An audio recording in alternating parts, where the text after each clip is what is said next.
Hello बच्चों, कैसे हो? देख लिया डिग्री ऑफ फ्रीडम?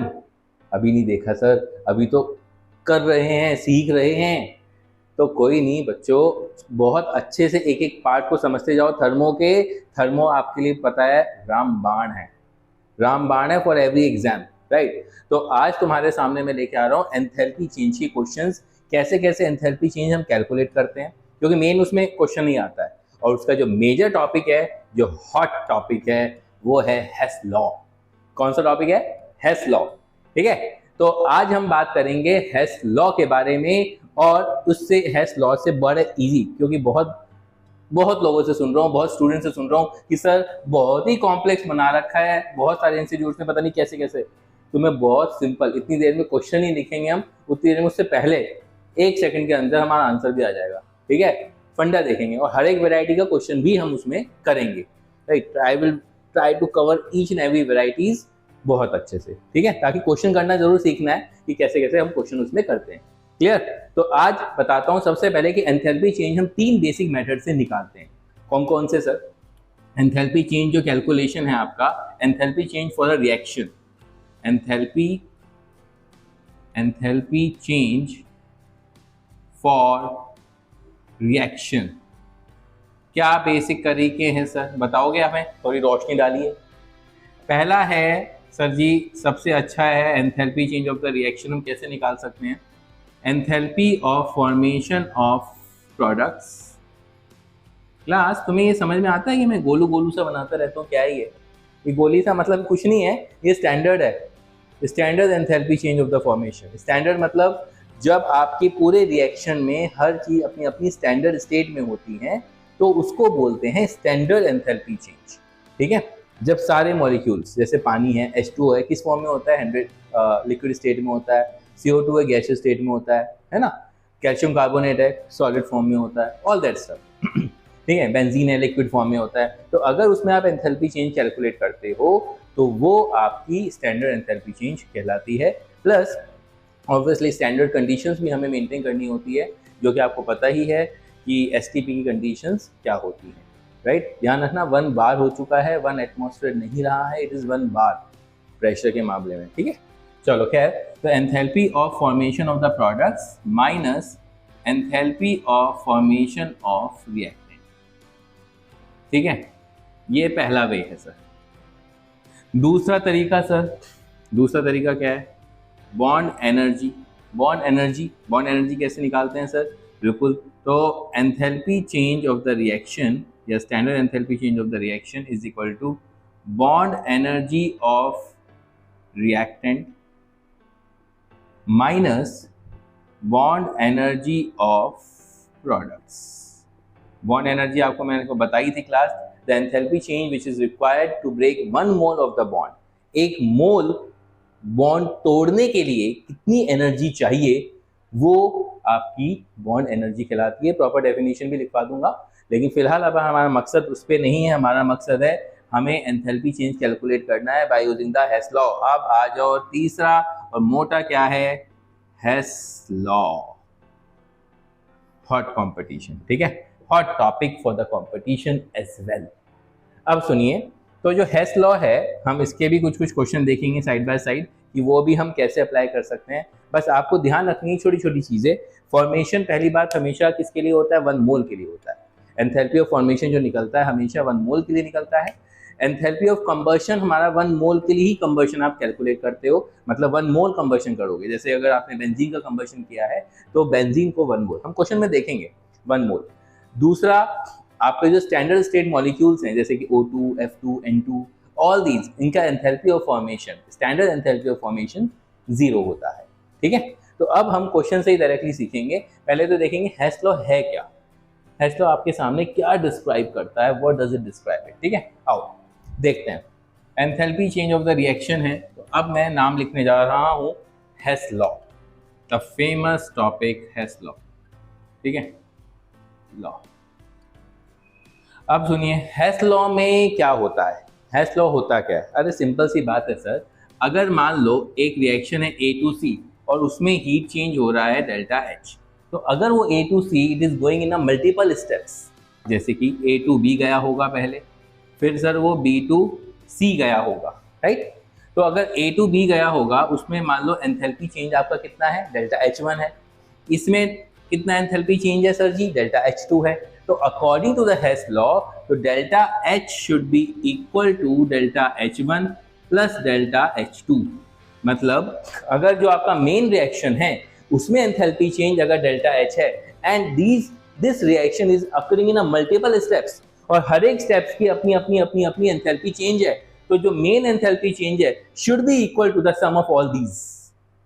तो ये मेरा हेस लॉ कहलाता है, राइट। अब हम देखेंगे कि सर ये तो समझ लिया, अब इसके ऊपर हम लगाएं कैसे, हाउ टू अप्लाई।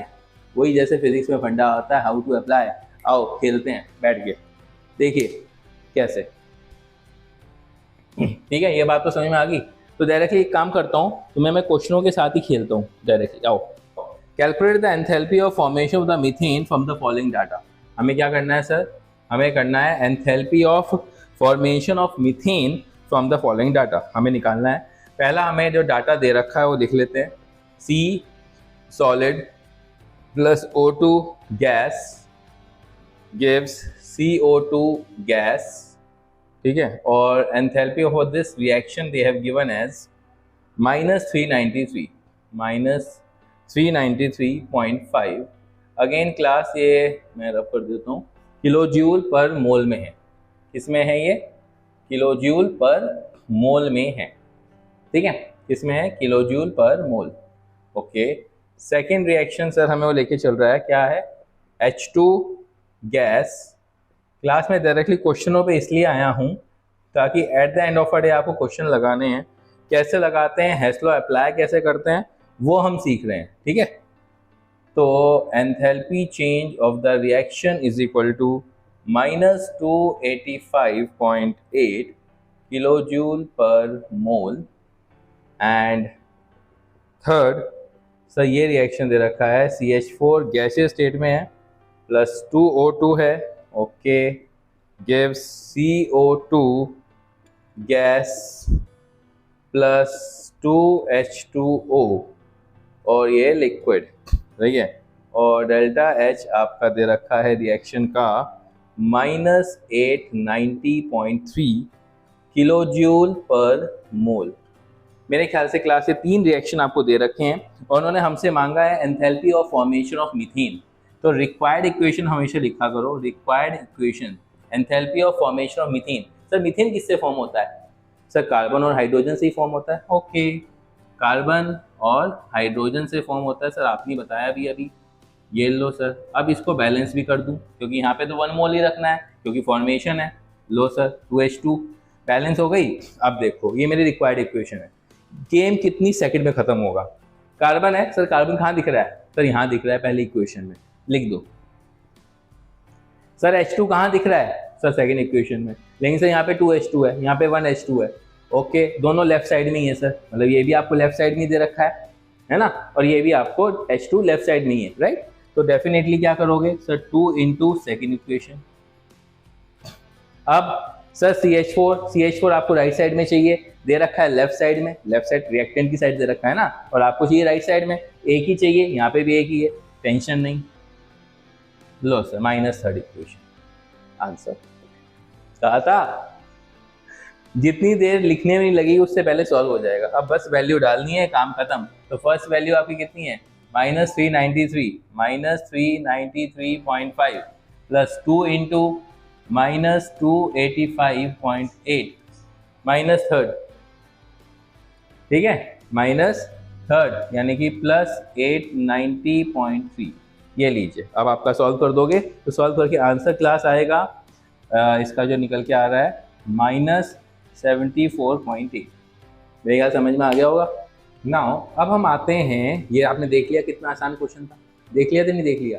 अब हम आते हैं दूसरे क्वेश्चन पे, वो भी बड़ा सिंपल है। आओ टेक्निक देखते हैं, ठीक है। क्वेश्चन लिखते हैं, calculate the enthalpy of formation of carbon monoxide from the following data. तो सर जी कार्बन है, अरे भाई कार्बन है सॉलिड फॉर्म में, O2 है गैसियस फॉर्म में, CO2 है गैसियस फॉर्म में। एंथैल्पी ऑफ द रिएक्शन -393.5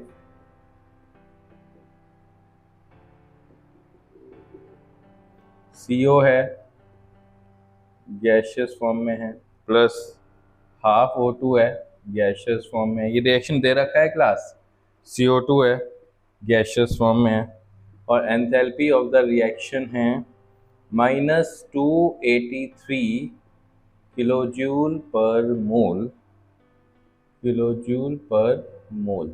सही है भाई। तो enthalpy of formation of carbon monoxide निकालना है। आपको क्या निकालना है? Enthalpy of formation of carbon monoxide, ये निकालना है ना।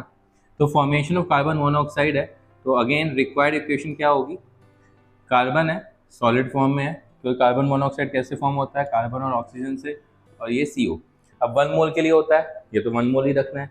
अगेन इसको बैलेंस करना पड़ेगा भाई साहब, ये लीजिए। तो ये मेरी क्लास रिक्वायर्ड इक्वेशन हो गई, ठीक है, ये मेरी रिक्वायर्ड इक्वेशन होगी। अब कैसे करूँ सर? हाउ? अब सिंपल है गुरुजी, क्या करो, कार्बन कहाँ है? यहाँ है, ओके। O2 कहाँ है? तो अब दोनों जगह है। अब क्या करूँ? अरे कुछ नहीं, टेंशन लेने का नहीं कभी भी, सुनिए, टेंशन लेने का नहीं, टेंशन हमेशा देने का। चलो, तो O2 जो है वो आप देख सकते हो दोनों जगह है ना, कंफ्यूज कर रहा है आपको, छोड़ दो यार, आगे बढ़ो। CO है, CO सर कहाँ है? CO सर यहाँ है CO, राइट, -2, क्योंकि आपको राइट साइड में चाहिए, दे रखा है लेफ्ट साइड में। हो गया, फर्स्ट -2 आंसर आ गया। और क्या, इतना टाइम नहीं लगता भाई, 1 - 2, तो तरीके सीखो। 393.5 -283, लो जी। अब आ जाओ, तो इसका आंसर आएगा तुम्हारा -110.5।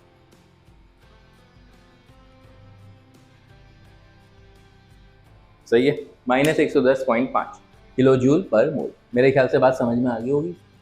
चलो भाई आगे बढ़ते हैं तीसरे क्वेश्चन पे। क्लास देख रहे हो, सस्ते तरीके हैं, महंगे नहीं हैं। अब आ जाओ, एक क्वेश्चन है, the combustion of 1 mole of benzene take place at 298 kelvin and 1 atmosphere after combustion. अच्छा, पहले एक स्टार्ट बाय स्टार्ट कर देते हैं। Combustion of 1 mole of benzene take place, ठीक है सर, कंबशन कर रहे हैं 1 मोल बेंजीन का। बेंजीन क्या है सर? C6H6 होता है। कंबशन कर रहा हूँ, O2 है ना, गैशियस, एंड बेंजीन है तो डेफिनेटली CO2 और H2O, और ये लिक्विड स्टेट में, राइट। तो सर कंबशन रिएक्शन है, 1 मोल का ही होता है, आपको पता ही है। तो combustion of 1 mole of benzene take place at 298 kelvin and 1 atmosphere. After combustion CO2 gas and H2O gas are produced and 3267 kilojoule of heat is liberated. Okay, बहुत अच्छे लोग हैं, हमने सब कुछ डाल दिया है sir. Calculate the standard enthalpy of formation of benzene. हमें जो निकालना है वो क्या निकालना है? Formation of benzene. क्लास ये 2 तरीकों से क्वेश्चन हो सकता है, मैं आपको दिखाता हूँ। और standard enthalpy of formation of CO2 उन्होंने हमें दे रखा है। क्या दे रखा है? फॉर्मेशन ऑफ CO2 उन्होंने हमें दे रखा है। कितना है? -393.5 अगेन किलोजूल पर मोल। और एंथैल्पी ऑफ फॉर्मेशन ऑफ आपका H2O है सर, H2O वो कितना दे रखा है? -285.83 किलोजूल पर मोल। सही है, ये हमें निकालना है। अब देखो, सबसे पहले तो काम क्या करोगे? बैलेंसिंग करोगे डेफिनेटली। यहाँ पे 6 कार्बन है, ये लो सर, 6 कार्बन डाल दिए। 6 हाइड्रोजन है, 6 हाइड्रोजन है, ये लो सर, 3 × 6। अब 6 दूनी 12, 12 और 3 15 सर जी, 15/2, क्योंकि 1 मोल का रखना है यहाँ। अब एंथैल्पी ऑफ द रिएक्शन हम लिख सकते हैं, क्या लिखेंगे sir? 6 × enthalpy of formation of products, यानी कि CO2। बोल रहा हूँ ना, enthalpy of formation of products minus enthalpy of formation of the reactants. तो 6 × enthalpy of formation of CO2 plus 3 × enthalpy of formation of H2O, right, minus sir ये तो 1 ही है ना, यही निकालना है enthalpy of formation of benzene. Enthalpy of formation of benzene यही निकालना था ना, और ये हमें ऑलरेडी दे रखा है एंथैल्पी ऑफ द रिएक्शन। कितना दे रखा है? 3267।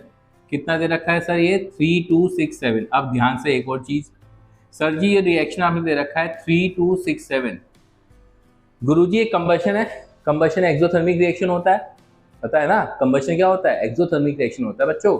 तो यानी कि कंबशन आपका अगर एक्सोथर्मिक है तो डेफिनेटली क्या लगाओगे, नेगेटिव साइन लगाओगे, अपने आप लगाना पड़ेगा, वो देंगे नहीं। उन्होंने लिख दिया था 3267 तो माइनस साइन मैंने खुद से लगाया है, ठीक है। तो 3267 kilo joule per mole enthalpy of the reaction हो गया।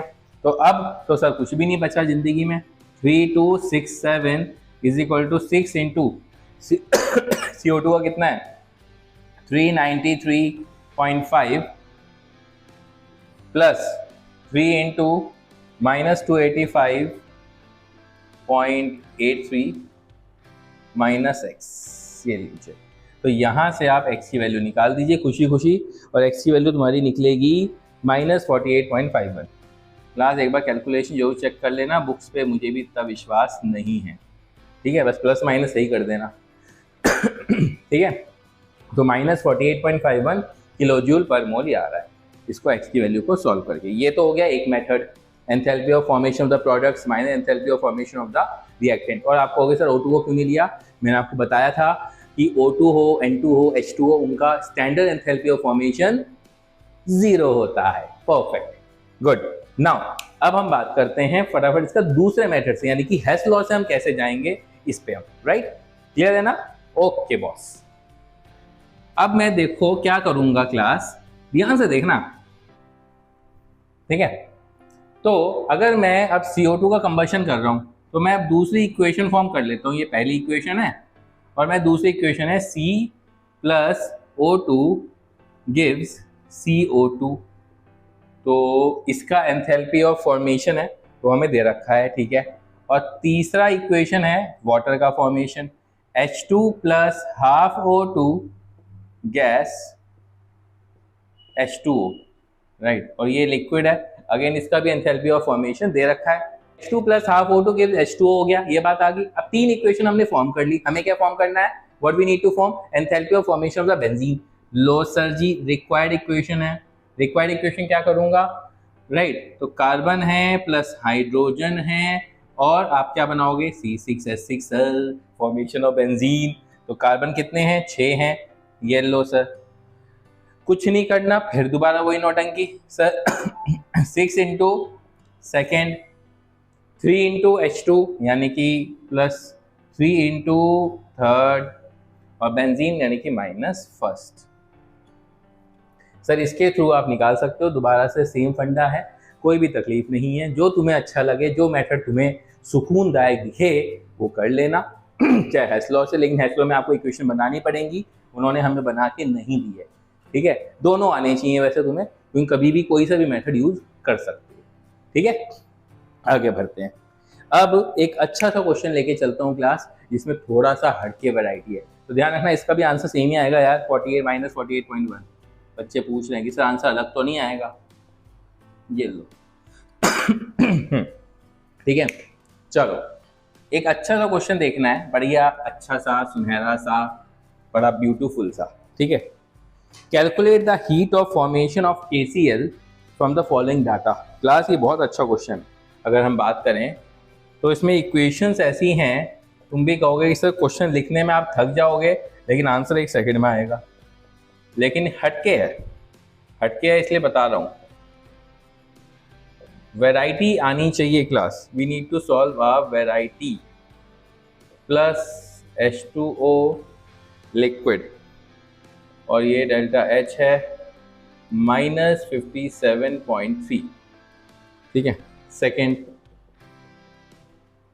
H2 gas plus half O2 gas gives H2O liquid, और मेरा जो डेल्टा H है वो कितना है -286.2 किलो जूल पर मोल। ओके, थर्ड है half H2 gas plus half Cl2 gas. Class आपको लिखने की जरूरत नहीं होगी क्वेश्चन की, क्योंकि मैं लिख रहा हूँ आपके सामने, HCl है, ये नहीं कि सर आपको एग्जाम में क्वेश्चन लिखना पड़ेगा, आपको सिर्फ सॉल्व करना है, -164.4 किलो जूल पर मोल। आप कहोगे सर लिखते लिखते थक जाओगे। चौथी इक्वेशन, के पोटेशियम सॉलिड है, प्लस हाफ O2 है, गैस है, प्लस हाफ H2 है, प्लस एक्वस, फिर KOH है, ठीक है, और ये एक्वस, और ये हो गया -487.4 kilo joule per mole. And आखिरी हो गया सर पांचवा, KCl solid plus aqueous gives KCl aqueous, और इसका जो डेल्टा H दे रखा है गुरुजी 18.4 किलो जूल पर मोल। लो सर, तो ये मेरा टोटल दे रखे हैं 1 2 3 4 5, ठीक है। अब मैं क्या करूं, हमें निकालना क्या है, फॉर्मेशन ऑफ KCl। तो सर हमें जो निकालना है वो तो लिख लो, रिक्वायर्ड इक्वेशन, K सॉलिड है और KCl है, हाफ Cl2 गैस है और ये मेरा KCl सॉलिड है, ये मुझे रिक्वायर्ड है। तो K सॉलिड कहाँ है सर, फोर्थ में है, जल्दी से लो सर। हाफ Cl2 कहाँ है सर, थर्ड में है, लो सर, बढ़िया, अच्छा काम। KCl सॉलिड कहाँ है सर, राइट साइड में आपको चाहिए, दे रखा है लेफ्ट में, -5th इक्वेशन, 1 सेकंड में। बट क्या आंसर आ गया, नहीं आया। क्यों नहीं आया आंसर, क्योंकि आप देख सकते हो सर, आपने जब 4th इक्वेशन करी तो KOH एक्वस था KOH एक्वस, अब उसको रास्ते से हटाना पड़ेगा सर, KOH एक्वस को, आपको राइट साइड में आया ना, आपके राइट साइड में आया KOH एक्वस, और उसको रास्ते से हटाने के लिए KOH, क्योंकि वो फालतू की चीज आ रही है, एक्स्ट्रा आ रही है, हमें तो नहीं चाहिए, हमें कहाँ चाहिए KOH एक्वस। आप देखो तो एक्स्ट्रा आ रहा है ना, तो रास्ते से हटाना पड़ेगा, फालतू में आ रहा है तो KOH हटाएंगे उसको। देखो पहली इक्वेशन में दे रखा है यहाँ पर KOH एक्वस कट जाएगा, तो पहली इक्वेशन को अगर मैं ऐड कर दूं तो ये आपस में कैंसिल आउट हो जाएंगे, अच्छा सर अब क्या करूं सर जी 1 सेकंड रुक जाओ। अगर तुम H2O लिक्विड को देखो, H2O लिक्विड आ रहा है, कहाँ आ रहा है सर H2O लिक्विड, आप ध्यान से देखो, H2O लिक्विड आ रहा है आपका यहाँ पे फालतू में आ रहा है, प्लस हाइड्रोजन गैस भी आ रही है H2, प्लस हाफ O2 भी आ रहा है सर। और आपने 4th इक्वेशन में अगर आप नोटिस करो, अब जब आपने फर्स्ट इक्वेशन ऐड कर दी गुरुजी, तो H2O लिक्विड आपका फर्स्ट इक्वेशन में ऐड करते ही राइट साइड में आ गया है, और अब आपको उसको भी रास्ते में हटाना पड़ेगा, क्योंकि कहीं पे भी H2O लिक्विड है ही नहीं सिर्फ सिवाय इसके, तो अब वो राइट साइड में आ रहा है, आपको देखना पड़ेगा क्लास ये। तो अगर H2O का हटाना है तो, और ये भी H2O राइट साइड में है, तो माइनस ऑफ सेकेंड इक्वेशन। अब आप वैल्यू डाल दीजिए खुशी खुशी, अब टेंशन नहीं है। 4th की कितनी है सर, -487.4, साइन का ध्यान रखते हुए। थर्ड का -164.4, माइनस फिफ्थ का -18.4, प्लस फर्स्ट का -57.3, माइनस सेकंड का +286.2, और इसको सॉल्व करके फाइनली आपका आंसर आता है -441.3। बस क्लास कैलकुलेशन अच्छे से करना, प्लस माइनस तो मेरे ख्याल से तुम्हें आते ही होगा, ठीक है। तो ये देखो, क्वेश्चन लिखने में इतना टाइम नहीं ज़्यादा लगा, क्वेश्चन सॉल्व करने में टाइम 1 सेकंड का लगा, लेकिन ध्यान से समझ में आया होगा मेरे ख्याल से, बहुत अच्छे से। ये अच्छा एग्जाम्पल है तुम्हारा इसका हेस लॉ, ठीक है। अच्छा क्लास, अभी 2-4 क्वेश्चन और देखेंगे, डेफिनेटली देखेंगे, क्यों नहीं देखेंगे सर, बड़े अच्छे क्वेश्चन हैं इसके अंदर। आइए अगला देखते हैं। Given the following thermochemical equation है, रोम्बिक, और ये सब बच्चे बोलते हैं ना, मोनोक्रोमेटिक फॉर्म, वॉली form, transformation form, allotropic form. देखो कुछ नहीं है, एक स्टूडेंट आया था बहुत अच्छे इंस्टीट्यूट से, नामी ग्रामी, ठीक है, वो भी कह रहा था पता नहीं क्या क्या पढ़ाया उन्होंने, बहुत टफ है। लो कितना हेस लॉ टफ है, तुम्हें भी दिख रहा होगा कि कैसे कर रहे हैं हेस लॉ के क्वेश्चन, ठीक है। Given the following thermochemical equation, तो ये इक्वेशन दे रखी है again, S rhombic plus O2, ठीक है, O2 gas gives SO2 gas, और delta H is equal to -297.3 0.5 kilo joule per mole में ही है भाई, ये पहली इक्वेशन है और दूसरी इक्वेशन है एस अलग दूसरी एलोट्रॉपिक फॉर्म है, ये monoclinic plus O2 gives SO2 gas again, और इसका जो डेल्टा एच दे रखा है भाई लोगों -300 kilo joule per mole. Calculate delta H of formation for 1 gram atom of rhombic sulphur to the monoclinic sulphur. Rhombic sulphur से यानी कि एस ऑफ रोम्बिक से आपको एस ऑफ मोनोक्लिनिक बनाना है, कुछ नहीं करना है, सामने दिख रहा है। तो क्या करोगे, एस ऑफ रोम्बिक है और एस ऑफ मोनोक्लिनिक आपको बनाना है क्लास, सही है। तो आप अगर देखोगे कि सर क्या करना चाहिए, दोनों को माइनस कर दो ना सर, पहली इक्वेशन ये है और दूसरी -2, ये आ जाएगा आपका, हो गया काम। तो ये तो सर 2 मिनट का हो गया, -297.5 माइनस ऑफ -300 2.5 आंसर आ गया। लो प्लस में लो सर, क्या है इसमें, कुछ है इसके अंदर, मुझे लग नहीं रहा कुछ है, ठीक है। तो ये और भी क्वेश्चन है क्लास अभी, ठीक है। अब पहले उससे भी पहले मुझे एक चीज़ तुम्हें सिखानी होगी, एंथैल्पी ऑफ सॉल्यूशन वाला, और एंथैल्पी ऑफ सॉल्यूशन का ये जो पार्ट है वो मैं अभी आपको सिखाता हूँ कुछ ही देर में, ठीक है, राइट। हेलो बच्चों, हाँ भाई मैंने आपको बोला था ना, अभी रुक के गया था, अरे एंथैल्पी ऑफ सॉल्यूशन तो करना है, तभी तो हेस्लो के आगे क्वेश्चन करोगे भाई, उस तरीके के। चलो खैर कंटिन्यू करते हैं एंथैल्पी ऑफ सॉल्यूशन पे, राइट। जल्दी से देखते हैं, फटाफट फटाफट खत्म करते हैं क्विकली। तो एंथैल्पी ऑफ सॉल्यूशन है क्या, उसके लिए क्या क्या चीज़ों की ज़रूरत होती है वो हम देखने जा रहे हैं, राइट। क्या है एंथैल्पी ऑफ सॉल्यूशन, क्योंकि उसी के ऊपर बेस्ड क्लास हेस्लो के फर्दर क्वेश्चंस हैं, ठीक है। तो enthalpy of solution, enthalpy of solution, ठीक है। अब सॉल्यूशन आपको भी पता है किस किस चीज़ों से बनता है, सर सोल्यूट से बनता है और किससे बनता है, अरे बताओ यार, सोल्यूट से बनता है और सॉल्वेंट से बनता है, सही बात है ना, सोल्यूट से बनता है और सॉल्वेंट से बनता है, ठीक है। तो सॉल्यूशन बनता है सोल्यूट और सॉल्वेंट से। तो अब हम 3 चीजों में इसको देखेंगे परखेंगे, सही बताऊं कहीं पे भी नहीं है, आओ देखते हैं कैसे। सबसे पहले आता है सोल्यूट सोल्यूट इंटरेक्शन, सबसे पहले क्या आता है, solute solute interaction, that is the most important part. क्यों क्यों इंपॉर्टेंट है, क्योंकि यहीं से आता है बॉर्न हैबर साइकिल की उत्पत्ति। उसके बाद आता है solvent solvent interaction, solvent solvent interaction, समझ रहे हो। उसके बाद आता है सर सोल्यूट सॉल्वेंट इंटरेक्शन, ये भी बड़ा इंपॉर्टेंट है। आप कहोगे कि सर बीच वाला इंपॉर्टेंट नहीं बोला आपने, बिल्कुल सही, इंपॉर्टेंट नहीं बोला, ठीक है। तो सबसे पहले है सोल्यूट सोल्यूट इंटरेक्शन।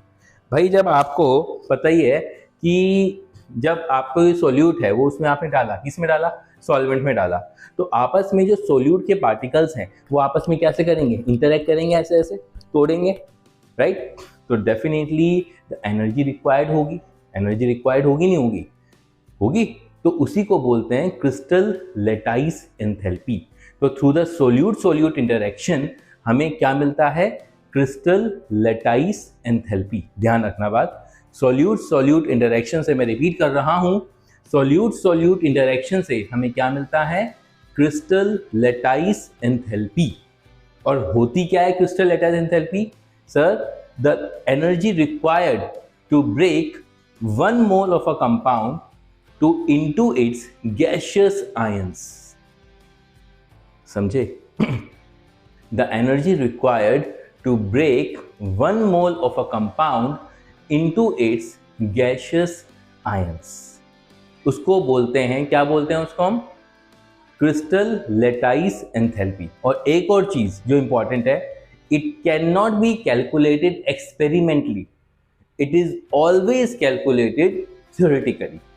कैसे, आओ देखते हैं, ठीक है। तो सबसे पहले हमें क्या मिलेगा सर, सॉल्यूट सॉल्यूट इंटरेक्शन से हमें मिलेगा क्रिस्टल लेटाइस एंथैल्पी, क्या मिलेगा? Crystal lattice enthalpy. और ध्यान रखना क्रिस्टल लैटाइस एंथैल्पी क्या होती है? The energy required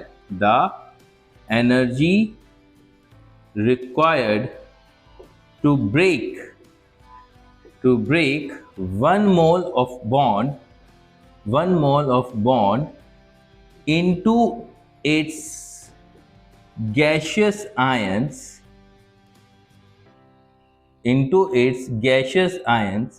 is known as crystal lattice enthalpy। ध्यान रखना class, Guruji, crystal lattice enthalpy। So the energy required to break 1 mole of the bond into its gaseous ions, ध्यान रखना इस term को, gaseous ions, is known as crystal lattice enthalpy। तो यहां से गुरुजी हमें crystal lattice enthalpy मिलता है। इसका सिंबल भी है, ये लीजिए, डेल्टा H और सबस्क्रिप्ट में L, राइट। और मेन चीज इसके अंदर हमें क्या मिलती है? It is always calculated theoretically, it can never be calculated experimentally. बात समझ में आई या नहीं आई? आई ना? तो अब हम देखेंगे इसे क्रिस्टल लैटाइस एंथैल्पी हमें मिलती कैसे है, फिर इन दोनों के बारे में भी हम डिस्कशन करेंगे, ठीक है। तो क्रिस्टल लैटाइस एंथैल्पी हमें जो मिलती है वो मिलती है हमें bye using the born-Haber cycle. यहाँ से आती है बॉर्न-हैबर साइकिल, जो आईबी बोर्ड में अगर मैं बात करूँ, इंटरनेशनल बोर्ड्स में, तो उसका तो एक पेट क्वेश्चन आता ही आता है, और हमारे जेई में, हमारे नीट में, उसमें भी it is very very useful concept. कोई काफ़ी क्वेश्चंस आपको दिखेंगे, आओ देखते हैं। तो अब हम देखेंगे class crystal lattice enthalpy by using Born Haber cycle. तो मैं आपको लेके चल रहा हूँ थ्रू एन एग्जाम्पल, ताकि तुम्हें वो चीज़ समझ में आए हम कैसे निकालते हैं, ठीक है। फिर मैं वापस आऊँगा एंथैल्पी ऑफ सॉल्यूशन के अंदर। तो पहले हमें सॉल्यूट इंटरैक्शन से हमें क्या मिलता है? Crystal lattice enthalpy. तो अब क्रिस्टल लैटाइस एंथैल्पी हम कैसे निकालेंगे सर? तो एग्जांपल ले लेते हैं हम बाय बॉर्न-हैबर साइकिल। कौन सी साइकिल है सर? Born Haber cycle. लोगों ने इसको भी बढ़ा चढ़ा के वर्णन किया हुआ है, हम यहाँ पे अगेन इसको सस्ते तरीके से सीखेंगे, ठीक है। आओ सबसे पहले एग्जांपल लेते हैं हम NaCl का। तो NaCl से समझाते हैं। जब आप मार्केट से NaCl लेके आते हो सर, मतलब NaCl तो नहीं, नमक तो आपको मिलता ही मिलता है। अगर हमें NaCl बनाना है लेबोरेटरी में, तो आप क्या करोगे? सबसे पहले आप क्या करोगे सर? सोडियम लाओगे, definitely it will be in solid form, chlorine gas pass करोगे और डेफिनेटली आपको NaCl फॉर्म हो जाएगा, राइट। तो जर्नल रिएक्शन जो है हमारा वो क्या होना चाहिए सर? जर्नल रिएक्शन, तो सोडियम है सॉलिड फॉर्म में है, क्लोरीन है गैशियस फॉर्म में है, और डेफिनेटली आपको जब आप रिएक्ट करोगे उसको तो NaCl सॉलिड बन जाएगा when you conduct this experiment in a laboratory, है ना। लैब में अगर आप देखोगे सोडियम है और क्लोरीन गैस आपने मिक्स किया तो आपको क्या बना देगा? सोडियम क्लोराइड सॉलिड फॉर्म में, राइट। अब डेफिनेटली जब एक्सपेरिमेंट किया है तो, और 1 मोल है, तो एंथैल्पी ऑफ फॉर्मेशन भी आपकी बनेगी। मान लो एग्जांपल ले लेते हैं, इट इज 700। मैं जस्ट एग्जांपल ले रहा हूँ, वैल्यू मत समझ लेना, जस्ट समझाने के लिए, ठीक है। मान लो डेल्टा एच आपकी वैल्यू है 700 kilo joule per mole. I don't know कि कितनी होगी, क्योंकि it is calculated always experimentally. तो जस्ट एक एग्जांपल देने के लिए, आपको समझाने के लिए कैसे उसको समझना है बॉर्न-हैबर साइकिल को। तो सबसे पहले ये जर्नल रिएक्शन हो गया, लेकिन सर जब ये रिएक्शन हुआ होगा तो डेफिनेटली इट मस्ट हैव अकर इन बहुत सारे स्टेप्स में हुआ होगा, बहुत सारे स्टेप्स में हुआ होगा, है ना। ऐसा तो है नहीं कि सोडियम सॉलिड मिलाया, क्लोरीन गैस हो गया, बन गया। तो बॉर्न-हैबर ने ये जो स्टेप्स थे, जो इंटरनल स्टेप्स थे, वो उसने सोचा, वो उसने परखा और उसके बारे में आपको बताया, समझे। उसके बारे में ही आपको समझाया कि भाई ये NaCl जो फॉर्म हुआ था वो इंटरनली उसके अंदर कितने कितने स्टेप्स हैं।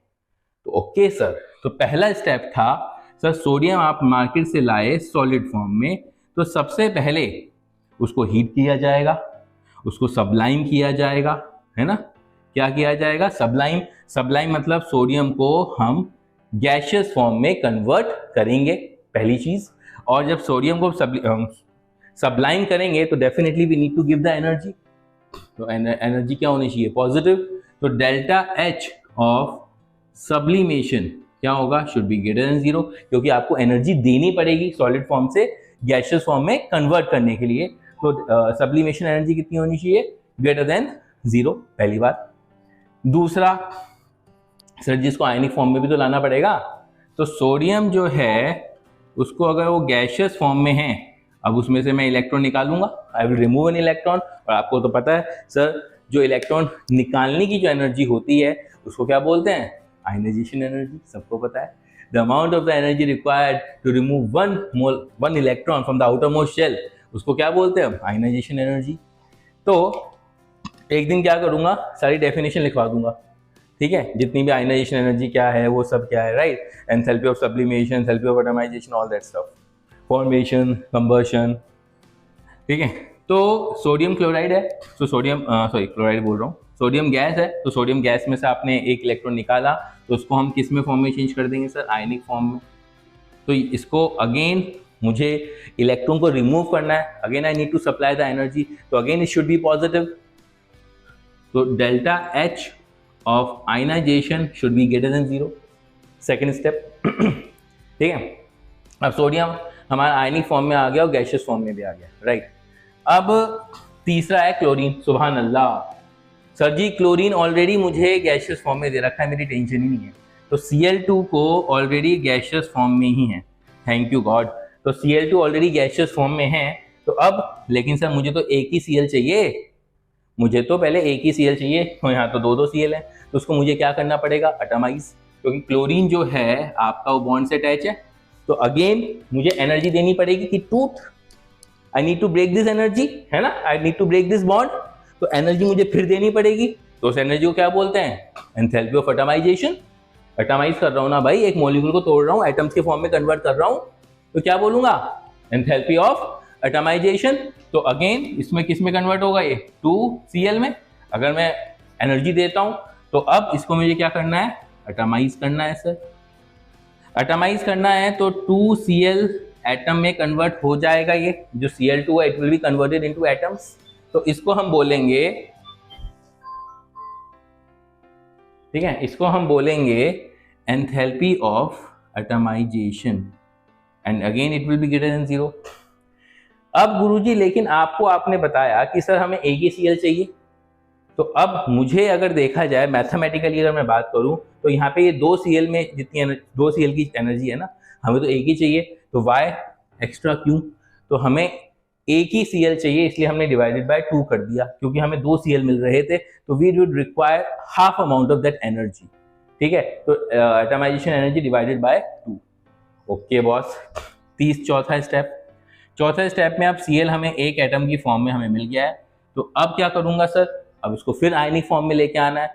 अब क्या करूंगा सर, इलेक्ट्रॉन, ये Cl क्या होता है, एनायन होता है, यानी कि ये नेगेटिव चार्ज फॉर्म करेगा नहीं करेगा नेगेटिव चार्ज। तो अगर ये नेगेटिव चार्ज सर फॉर्म करेगा तो इलेक्ट्रॉन क्या करना पड़ेगा, मुझे ऐड, और जब इलेक्ट्रॉन में ऐड करता हूँ, गली के बच्चे को भी पता है, जब इलेक्ट्रॉन में ऐड करता हूँ तो क्या होता है, स्वाहा स्वाहा, डाला स्वाहा, यानी कि हीट रिलीज होती है। इलेक्ट्रॉन ऐड किया तो हीट रिलीज होती है, मतलब एक्सोथर्मिक, याद रहेगा, जब कभी भी आप इलेक्ट्रॉन ऐड करो तो स्वाहा, तो हीट रिलीज होती है। तो यानी कि इलेक्ट्रॉन गेन करवा रहे हो तुम, इलेक्ट्रॉन गेन, ठीक है गुरुजी। तो Cl के ऊपर क्या बना दिया, नेगेटिव, एंड अगेन इस बार enthalpy of electron gain, enthalpy it should be less than 0, ठीक है। अब सर हमारा काम तो हो गया, अब तक 5वां स्टेप, अब हमें सोडियम भी गैसियस आयनिक फॉर्म में मिल गया, गैसियस आयन की फॉर्म में, और क्लोराइड भी हमें आयनिक फॉर्म में प्राप्त हो गया है। तो अब मैं क्या करूंगा, दोनों को मैं कंबाइन करता हूं, सोडियम है वो भी गैसियस फॉर्म में है, क्लोराइड है, क्लोरीन है, वो भी हमारा गैसियस फॉर्म में है। अब दोनों मिलके इट फॉर्म NaCl सॉलिड, और अब जो एनर्जी हमारी इसमें निकलेगी हमें नहीं पता, तो वो डेल्टा HL होगी, और उसी एनर्जी को बोलते हैं क्रिस्टल लेटाइस एंथैल्पी। अब ये भी मैंने आपको डेफिनेशन भी बताई थी, लेकिन यहाँ पे ध्यान रखना, कंपाउंड फॉर्म हो रहा है गुरुजी, कंपाउंड क्या हो रहा है, फॉर्म हो रहा है थ्रू इट्स गैसियस आयन, जबकि मैंने आपको अभी जो डेफिनेशन बताई थी वो क्या बताई थी, क्रिस्टल लेटाइस एंथैल्पी की, the amount of the energy required to break 1 mole of the compound into its gaseous ions, right? तो यहाँ पे उल्टा हो रहा है, तो जो भी यहाँ पे वैल्यू आएगी, जो भी, उसका साइन रिवर्स कर देना, तो तुम्हारा डेल्टा HL आ जाएगा, ठीक है। अब आपने देखा है कि सर ये जो पांचों जो स्टेप्स हैं, definitely it is from this, it is from this, है ना। तो अब निकलेगा कैसे, ये वैल्यू एक्सपेरिमेंटली निकल जाती है, ये वैल्यू एक्सपेरिमेंटली निकल जाती है, ये वैल्यू अगेन एक्सपेरिमेंटली निकल जाती है, ये वैल्यू भी एक्सपेरिमेंटली निकल जाती है, लेकिन ये वैल्यू एक्सपेरिमेंटली नहीं निकलती, ये थ्योरेटिकली निकलती है। तो पांचों को तुम ऐड करोगे and that should be equal to enthalpy of formation, right. तो हम क्या करेंगे, enthalpy of formation should be equal to enthalpy of sublimation plus, right, plus enthalpy of ionization plus enthalpy of atomization divided by 2 plus electron gain enthalpy, ठीक है, plus delta HL। लीजिए sir, तो अब ये सब एनर्जी आप add कर दो, सब वैल्यूज आपको पता है, तो यहाँ से डेल्टा HL तुम निकाल सकते हो। आया समझ में। तो डेल्टा HL जो भी निकलेगा, और अगर आपसे वो क्वेश्चन में पूछ रहा है कि क्रिस्टल लेटर एंथैल्पी आपको निकालनी है, तो सिंपली आपको साइन रिवर्स कर देने का है, जो भी यहाँ पे वैल्यू निकल के आएगी, ठीक है। तो यहाँ से हमें समझ में आया मेरे ख्याल से, Born Haber cycle is not so difficult to understand कि है क्या। तो 5 तरीके की होती है, enthalpy of sublimation, enthalpy of ionization, और हाँ, आपका सॉल्ट अगर चेंज हो गया, आप कहोगे सर सब में यही होता है, नहीं। अगर MgCl2 हो गया तो Mg के ऊपर 2+ होंगे, तो 2+ भी ऐसा तो है नहीं डायरेक्टली दो इलेक्ट्रॉन निकाल दोगे, एक एक करके निकालते हो। तो एंथैल्पी ऑफ आयनाइजेशन फर्स्ट, फिर एंथैल्पी ऑफ आयनाइजेशन सेकंड, ठीक है। वो मैग्नीशियम के लिए, क्लोरीन के लिए सर 2 हमें Cl चाहिए होते हैं, तो उसमें डिवाइड बाय 2 की जरूरत नहीं है। तो again depend upon the salt कि आप सॉल्ट कौन सा यूज कर रहे हो, इसलिए मैंने NaCl इसलिए यूज किया, बहुत ईजी टू अंडरस्टैंड है बच्चों के लिए कि हाँ, how you need to proceed, कैसे कैसे आप प्रोसीड करने हैं, आपको बॉर्न हैबर साइकिल क्या कहती है, किस तरीके से जाना है। कोई डिफिकल्ट एस्पेक्ट नहीं है, सबको ऐड कर दोगे और ये बना दोगे, सही है। जितनी भी है एनर्जी सबको इक्वल टू दिस। तो यहाँ से आपको बॉर्न हैबर साइकिल से हमें क्रिस्टल लेटाइस एंथैल्पी प्राप्त हुई पहली, ठीक है। अब आगे बात करते हैं। दूसरा होता है क्लास सॉल्वेंट सॉल्वेंट इंटरेक्शन। अब भाई सॉल्यूट अगर डाला है तो सॉल्यूट को सॉल्वेंट के अंदर घुसना भी तो होगा, तो उसके लिए सॉल्वेंट को जगह भी बनानी पड़ेगी। अब जब सॉल्वेंट सॉल्वेंट आपस में इंटरेक्ट कर रहे हैं, तो इतनी ज़्यादा अमाउंट ऑफ एनर्जी रिलीज नहीं होती है वो कि हाँ भाई there is a lot of amount of energy that is being release, या it need to be considered, इसलिए उसको हम कंसिडरेशन में नहीं देते। और वो सॉल्वेंट सॉल्वेंट जो आपस में इंटरेक्ट करते हैं, it make the space for the solute particles to enter. तो इसलिए मैंने आपको बोला था कि सॉल्वेंट सॉल्वेंट इंटरेक्शन का इतना बड़ा रोल नहीं होता, लेकिन अब रोल किसका होता है, सोल्यूट सॉल्वेंट इंटरेक्शन का, जो कि कंसिडर किया जाता है। क्योंकि अगर अब सोल्यूट जो पार्टिकल्स हैं, when it is entered in a solvent, अब सॉल्वेंट के अंदर घुस तो गया वो, अब definitely it will start making the bond with the solvent, होगा नहीं होगा। तो उस एनर्जी को हम बोलते हैं एंथैल्पी ऑफ सॉल्वेशन, या फिर अगर पानी है सॉल्वेंट तो एंथैल्पी ऑफ हाइड्रेशन। बात समझ में आई। अगर या तो एंथैल्पी ऑफ सॉल्यूशन बोलोगे, या फिर सॉल्वेशन, या फिर enthalpy of hydration, and obviously उसमें हीट रिलीज होगी, क्योंकि जब आप देखोगे भी, आपने चीनी है पानी में घोलते हो, थोड़ी देर बाद वो गर्म हो जाती है, चाहे वो किसी एस्पेक्ट से आप समझो, बॉन्ड टूटेंगे तो एनर्जी रिलीज होगी, एनर्जी रिलीज होगी, जब वो बॉन्ड दोबारा बनेंगे तो again energy will be released, bond टूटेंगे, वही है ना, सेम कि सॉल्यूट पार्टिकल टूटे, क्रिस्टल लेटाइस एंथैल्पी। तो अब ओवरऑल जो एंथैल्पी ऑफ सॉल्यूशन होगा, it will be the sum of crystal lattice enthalpy plus enthalpy of solvation oblique hydration. लिख के दिखाता हूँ, आओ। तो सबसे पहले हमने क्या बोला कि सॉल्वेंट सॉल्वेंट इंटरेक्शन का कोई भी एस्पेक्ट नहीं है, या नहीं, सही है। सॉल्वेंट सॉल्वेंट इंटरेक्शन का कोई भी एस्पेक्ट नहीं है, right, okay. And then solute, अब आता है सॉल्यूट सॉल्वेंट इंटरेक्शन, है ना, सॉल्यूट सॉल्वेंट इंटरेक्शन। तो सॉल्यूट सॉल्वेंट इंटरेक्शन आपको क्या देगा, एंथैल्पी एंथैल्पी ऑफ सॉल्वेशन, अगर कोई भी सॉल्वेंट है इन जनरल, और एंथैल्पी ऑफ हाइड्रेशन। सही है भाई, अगर पानी है, if water is a solvent, if water is solvent. सही है, तो एंथैल्पी ऑफ सॉल्वेशन, सही है, और एंथैल्पी ऑफ हाइड्रेशन। सही है भाई, एंथैल्पी ऑफ सॉल्वेशन या तो एंथैल्पी ऑफ हाइड्रेशन। बात समझ में आई? तो अब एंथैल्पी ऑफ सॉल्यूशन किसके इक्वल होगा? एंथैल्पी ऑफ सॉल्यूशन किसके इक्वल होगा सर? तो enthalpy of solution should be equal to crystal lattice enthalpy plus enthalpy of hydration, है ना, या फिर सॉल्वेशन। तो अब जो एंथैल्पी ऑफ सॉल्यूशन होगा, आपको भी पता है, यू कैन नॉट से it could be positive, it could be overall negative. ये क्वेश्चन भी आया था, क्योंकि अब आपको नहीं पता ना, ये डेल्टा एच एल की डेफिनेटली वैल्यू पॉजिटिव होगी और एंथैल्पी ऑफ हाइड्रेशन की वैल्यू भी नेगेटिव होगी। अब हो सकता है कि यदि ज्यादा हुआ इससे पॉजिटिव, और अगर ये इससे कम हुआ तो ओवरऑल नेगेटिव। तो ये फॉर्मूला आपके लिए बड़ा काम का है, ठीक है ना। तो अब मैं आपको एंथैल्पी ऑफ सॉल्वेशन, आपको सॉल्यूशन मैंने बता दिया ओवरऑल। तो अब यहां से मैं वापस हेस लॉ के क्वेश्चनों पे आ जाता हूं, ठीक है। बात समझ में आई? राइट, तो यह तो लिख लो भाई, लिख लो, आता हूं मैं भी।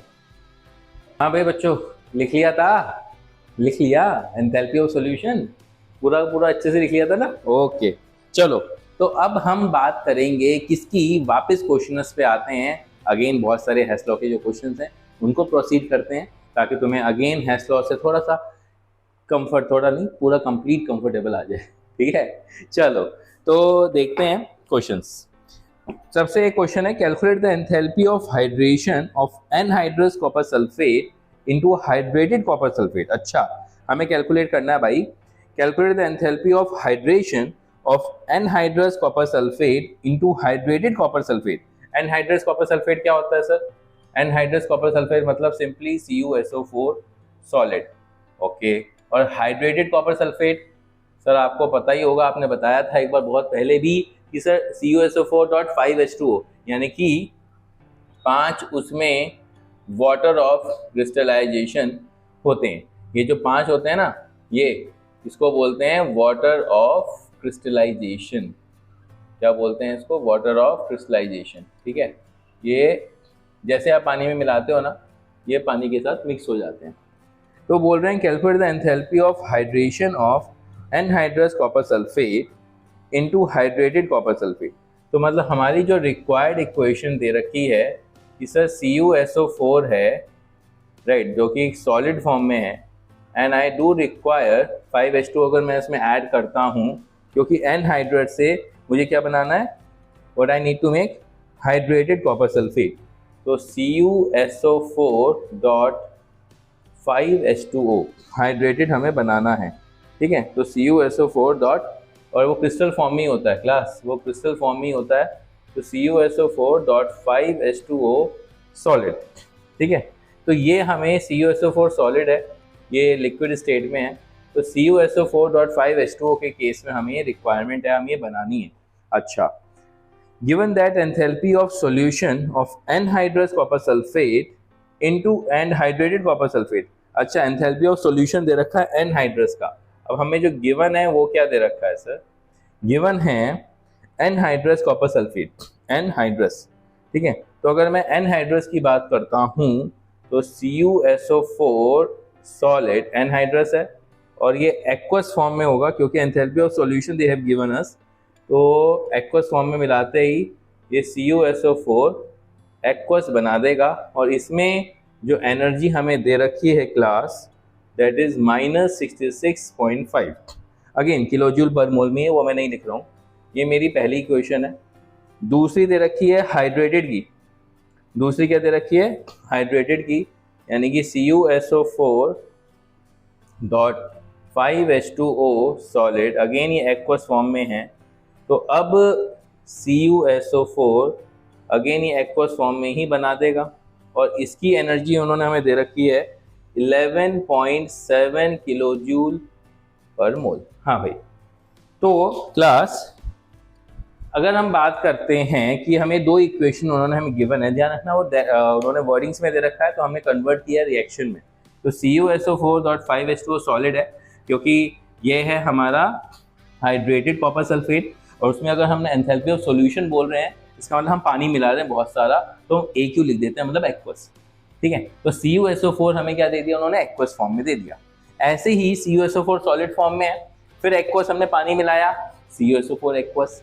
तो डेल्टा H की जो वैल्यू है वो कितनी आ रही है, -66.5, और इसमें डेल्टा H की वैल्यू कितनी है, 11.7 किलो जूल पर मोल। मेरी रिक्वायरमेंट ये है ना, तो एक काम करूं सर, पहली वाली रिएक्शन को अपने मुताबिक लिख लेता हूं। I can just break this reaction into 2 parts, तोड़ सकता हूं, हेस लॉ की याद आई मुझे। ओके, करके देखते हैं सर। इस इक्वेशन को आई एम डिवाइडिंग इनटू, तो थर्ड इक्वेशन नाम दे देता हूं। पहली इक्वेशन को मैं कैसे लिख सकता हूं, CuSO4 सॉलिड फॉर्म में है, और मेरी रिक्वायरमेंट है 5H2O, तो 5H2O लिक्विड लिया, और CuSO4.5H2O सॉलिड, राइट। इसमें जो एनर्जी रिलीज होगी उसको मान लो डेल्टा H1, मुझे तो नहीं पता क्या है, लिख लिया पहला स्टेप। और फोर्थ CuSO4, इसी को ही मैं ब्रेक करके लिख रहा हूँ ना, तो उसी को कंटिन्यू करूंगा, CuSO4.5H2O सॉलिड, राइट, प्लस क्योंकि इसी को ब्रेक करके लिख रहा हूँ, एक्वस, अपने मुताबिक लिखा है मैंने, अपने मुताबिक, ध्यान रखना अपने मुताबिक, क्योंकि मुझे 5H2O चाहिए था, सॉलिड फॉर्म में था। एक्वस में तो 5 वाटर मॉलिक्यूल निकाले, तो पहले रिएक्शन में लिखे, फिर मैंने बाकी बचा हुआ एक्वस है, क्योंकि दोनों मिक्स करूंगा तो एक्वस ही मिलेगा, तो 5H2O एक्वस, तो वापस मुझे वही मिल जाएगा, CuSO4 एक्वस मिल जाएगा, नहीं मिल जाएगा, पूरा का पूरा। और इसमें मान लो डेल्टा H2। तो again I can say from the Hess law, I can use this reaction as a Hess law, I can say इसका जो डेल्टा H है ये वाला, इसको एक काम करो, नाम दे देते हैं 1 2, इसको 3 दे दो, इसको 4 दे दो, तो delta H3 should be equal to delta H1 plus delta H2, सही है। और डेल्टा H3 कितना है, -66.5, डेल्टा H1 सर वही तो हमें निकालना है। ओके, डेल्टा H2 सर ये तो वही है, डेल्टा H2 डेल्टा H4 के इक्वल है। अरे भाई सेम रिएक्शन है, गजब। तो हमें दिख रहा है था delta H2 delta H4 same है, तो यहाँ पे मैं डेल्टा H4 की वैल्यू पुट कर सकता हूँ। एक सेकंड में मेरा आंसर आ गया। तो हेस लॉ का यूटिलाइजेशन मैंने यहाँ पे किया, -66.5, इसका कितना है 11.7, -11.7, तो फाइनली मेरा डेल्टा H1 की जो वैल्यू आ गई है वो कितनी आ गई भाई, -78.2। अगेन बोलूंगा कैलकुलेशन अपने हिसाब से करा करो, प्लस माइनस एटलीस्ट, ठीक है। ये लो सर, क्लियर हो गया, ठीक है। तो सिंपल सा क्वेश्चन था, लेकिन हाँ बच्चे इसमें गलती कर देते हैं, करना नहीं आता उनको कि कैसे करूँ सर, और कोई कोई तो तुक्के मारते हैं, तुक्कों में आंसर सही निकलता है, गलत है ऐसा नहीं बोलूँगा, लेकिन ध्यान रखना तुक्के तुक्के ही होते हैं, और लॉजिकली और करेक्ट करोगे तो इट विल बी गुड, तो it will, you should go logical. Clear. अभी कुछ दिन पहले ही मैंने एक स्टूडेंट से पूछा, तो तुक्का मार रहा है, आंसर ऐसे ऐसे कर दो, तो ऐसे ऐसे कर दिया और कुछ, it is not a proper thing, ठीक है। चलो तो अगले क्वेश्चन की ओर बढ़ते हैं। Calculate the enthalpy of hydrogenation of ethene, यानी कि ethylene, given that the enthalpy of combustion of ethene, hydrogen, ethane, वो हमें सब दे रखा है। तो calculate the enthalpy of hydrogenation of ethene, given that the enthalpy of combustion of ethene. Okay sir, ethene का जो कंबशन है, इथीन का जो कंबशन इथीन होता है C2H4 कंबशन सर O2 के साथ रिएक्शन, और अगेन ये गैशियस फॉर्म में होगा, ये भी गैशियस फॉर्म में होगा, it will give you 2CO2 plus H2O, सबको पता है, बैलेंस करेंगे अभी बाद में हम, ठीक है, ठीक है। अच्छा, वो क्या बोल रहे हैं, कंबशन ऑफ इथीन दे रखा है -1410, तो जो डेल्टा H1 दे रखा है -1410 किलो जूल पर मोल, ये मुझे दे रखा है पहली इक्वेशन। अच्छा, कंबशन ऑफ हाइड्रोजन, तो सर सेकेंड इक्वेशन है combustion of hydrogen H2 plus half O2, ये तो तुम्हें पता ही है H2O है ना। तो एंथैल्पी ऑफ कंबशन हमें दे रखा है -286.2 किलो जूल पर मोल।